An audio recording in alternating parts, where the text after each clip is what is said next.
반갑습니다. 쇼노미TV의 봉 대표입니다. 오늘 특이한 차들, SUV도 잘 볼 수 없는 차들인데 뭐 티구안이야 보지만 T-Roc도 그렇고 볼보 XC40도 그렇고 잘 볼 수 없는 차입니다. 없는 차들 들어와서 한번 보여드리려고 합니다. 이 차들 잘 구경하기 힘들어요. 티구안은 좀 많지만 XC40이나 T-Roc은 그렇게 많이 팔린 차는 아니라서 쉽게 구하기 힘들죠. 여기 이렇게 보면은 티구안이 너무 커서 투아렉처럼 보여요. 티구안인데 투아렉처럼 보이는 효과가 있습니다. XC40도 디자인이 정말 이뻐요. 옆에부터 해서 디자인이 이쁜데 오늘은 그냥 특이한 차량 세대 모아놓고 실내 공간이랑 크기 정도 보여드리는 정도로 한번 보여드리겠습니다. 이렇게 보면 투아렉 같지만 티구안이고요. 차도 이쁩니다. XC40도 그렇고 이게 흰색이라서 좀 작아 보이긴 한데 실제로 대보면 제가 지금 앞에 라인을 거의 맞췄거든요. 맞춰가지고 보면은 높이는 거의 비슷하고요. 뒤에도 거의 비슷한데 티구안이 조금 더 기네요. 티구안이 조금 더 깁니다. T-Roc은 차이가 사실 좀 많이 납니다. T-Roc은 크기 차이가 좀 많이 나요. T-Roc이랑 XC40만 봐도 차이가 많이 나죠. 사실 T-Roc이랑 티구안이랑 거의 뭐 한 등급 차이라고는 하지만 차이가 많이 나봅니다. 크기 차이가 엄청 많이 나요. 여기 T-Roc은 지금 행사 할인을 많이 해서 2천만원대 후반, 3천만원대 초반도 안 하게 해서 살 수 있는 정말 가성비 있는 차고요. XC40은 4천만원 중반에서 한 5천만원 초반까지 가는 차. 티구안은 이건 2021년식이 아닙니다. 완전 최근 년식은 아니고 그 딱 바로 전에 건데 최근에 거 나온 것도 보면 4천만원 안 해요. 4천만원 안 하는 것부터 시작해요. XC40이 제일 비싸고요. 티구안이 더 싸고 T-Roc은 정말 쌉니다. 거의 이거는 스포티지 가격에 살 수 있고요. 요거는 산타페 가격에 살 수 있고요. 요거는 산타페 완전 프로 4,500, 5천까지 가야 됩니다. 펠리세이드급 뭐 GV70보다 좀 싸지만요. 실내 보여드리면 이렇게 티구안이 원래 작다고 생각했는데 옆에 차 보다 보니까 큰 것 같아요. 이렇게 보면 앞에 운전하게끔 돼 있는데도 한 뼘 넘게 돼 있고요. 제 거 G80보다도 조금 더 넓은 느낌도 납니다. 이게 좀 특이한 게 식판 같은 게 있어요.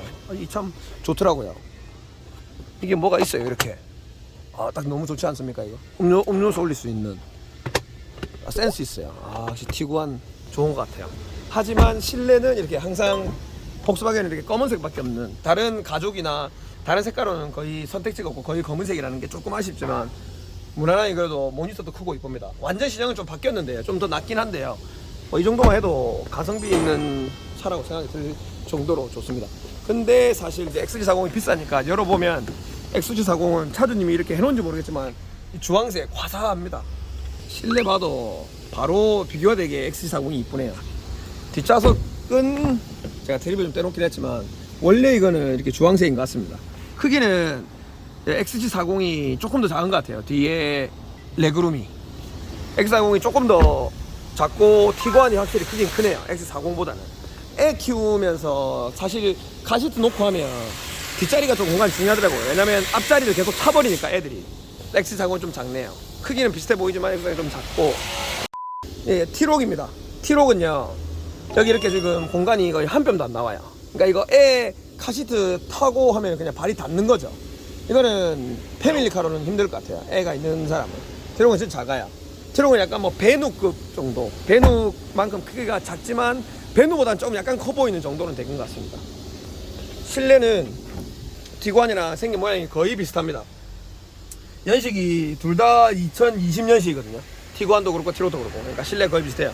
하지만 그래도 T-Roc은 이렇게 빨간 스티치라도 있는 게 조금 더 이뻐 보입니다. 하지만 크기가 엄청나게 작다는 거. 트렁크 공간도 확실히 좀 작아 보입니다. 별거 안 들어가게끔. T-Roc은 자 패밀리카로 쓰기에는 좀 작네요. 볼보는 그래도 확실히 T-Roc보다는 좀 넓긴 하네요. 제가 공장에서 일하다가 찍어서 이렇게 좀 잘 안 보입니다. 뭐 제대로 보여드릴 수가 없어요. 이해 좀 해주십시오. 그래도 SUV를 세대 같이 넣을 수 있다는 거예요. 와, 티구안이 훨씬 크네요. 와, 차주님이 캠핑장인기가 완전 다 들어갑니다. 멋지네요. 티구안이 XC40보다 훨씬 큰 차인 줄 몰랐는데 실내 공간성은 훨씬 더 크네요. 제대로 비교해보면 차량 가격은 4천 중반에서 5천 초반, 이 차는 3천 후반, 4천 초반 정도에서 끝나는 차입니다. 이 차는 2천 후반, 3천 한 중반 안에서 끝나는 차고요.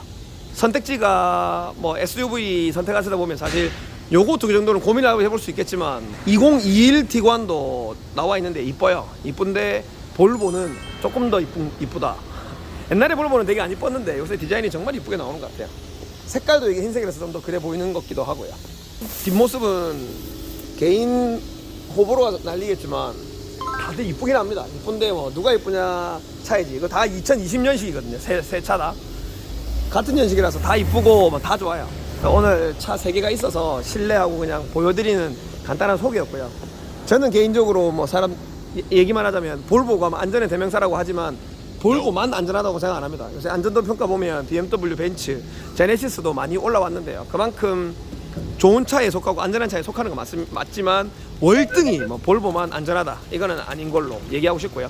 그 다음에 독일차, BMW, 아우디, 벤츠, 그 다음에 뭐 폭스바겐 이렇게 치면 사실 BMW, 벤츠는 철판이 되게 단단한 편에 속합니다. 저희가 수리할 때 보면 조금 철판이 단단해서 애를 먹는다는 느낌을 받아요.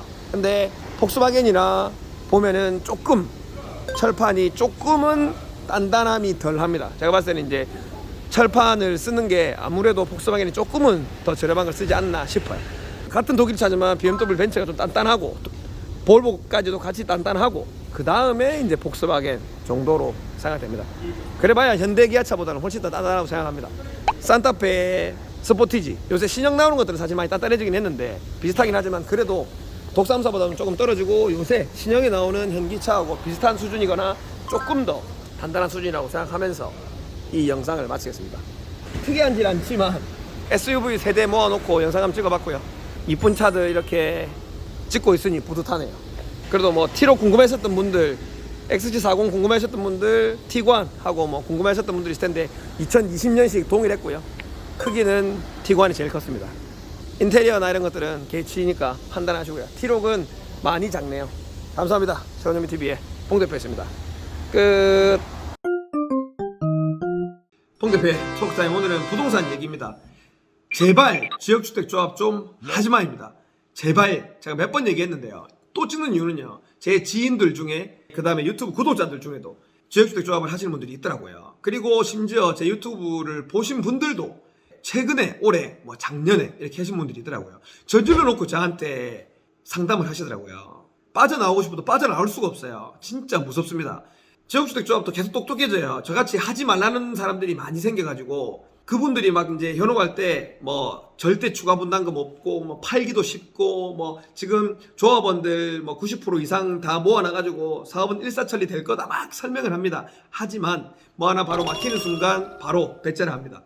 그리고 황금성이 부동산은 정말 낮아요. 근데 그 부동산 중에 지역주택조합은 1등입니다. 진짜 팔라고 해도 팔 수가 없어요. 심지어 상승기에는 그나마 가능합니다. 하지만 하락기에는 진짜 팔 수가 없어요. 작년에나 최근에 사신 분들도 아파트 값이 너무 많이 올랐으니까 뭐 몇 천만 원 정도 가지고 있는데 무주택자니까 내 집 마련의 꿈을 안고 지역주택조합에 가입을 했겠죠. 하지만 추가 분담금을 내라고 하고 추가 분담금 안 내고 싶어서 팔라고 하는데 안 팔리고 그러다가 덜컥 청약도 걸려버리고 지역주택조합에 돈 묶여있어서 돈도 없고 이게 무슨 일입니까? 지역주택 팔라고 내놔도 팔리지도 않아요. 황금성도 낮고 추가 분담금도 분명히 달라고 하고 안 달라고 하고 막 도장도 찍고 해요. 그러면 뭐 안 돼, 진행이 안 돼. 그래서 정말 어렵다는 겁니다. 지역주택조 할 바에야 차라리 초기 재개발, 재건축에 뭐 추진위원회 생긴 곳, 조합 이제 막 설립된 곳 이런 곳은 투자금도 쌓여 몇 천만 원에 할 수 있는 곳들이 많아요. 그리고 차라리 그거 가지고 갭 투자를 하십시오. 매매를 사가지고 전세를 줘가지고 좀 갭을 낮춰가지고 몇 천만 원 가지고 집을 하나 사놓는 게 훨씬 더 안정적이에요. 근데 당연히 공부는 좀 많이 해야겠죠. 결론은 진짜 제발 부탁할게요. 제 거 유튜브 보시는 분들, 지인분들 중에도 지역주택조합 하지 마시고요. 그리고 지역주택 하려고 하시는 분들은 제발 계약서 쓰기 전에 나한테 전화라도 하십시오. 내가 상담이라도 해드릴게. 진짜 환장하겠습니다. 지역주택조합은 제발 하지 마시고요. 할 것 천지입니다. 무주택자분들 힘을 내시고요. 차라리 청약 공부를 더 열심히 해서 청약에 당첨되는 게 훨씬 더 빠릅니다. 요새 악플이 달립니다. 부동산 얘기할 때. 제발 악플 다시는 분들은 의견을 제시하고 다세요. 뭐 이게 뭐 맞니 안 맞니 얘기만 하지 말고 자기 의견이 뭔지 얘기를 하고 달아야지. 좌우 내용도 없어. 보면 잘 모르시는 분들이 꼭 악플을 달아요. 대화해봅시다. 댓글로. 전화도 해볼게요. 내가 한번 토론을 해봅시다. 의견도 없으신 분이 뭣도 모르시는 분들이 악플 다는 건 정말 저도 악플 달고 싶습니다. 아무튼 감사합니다. 최원영TV의 봉 대표였습니다. 끝.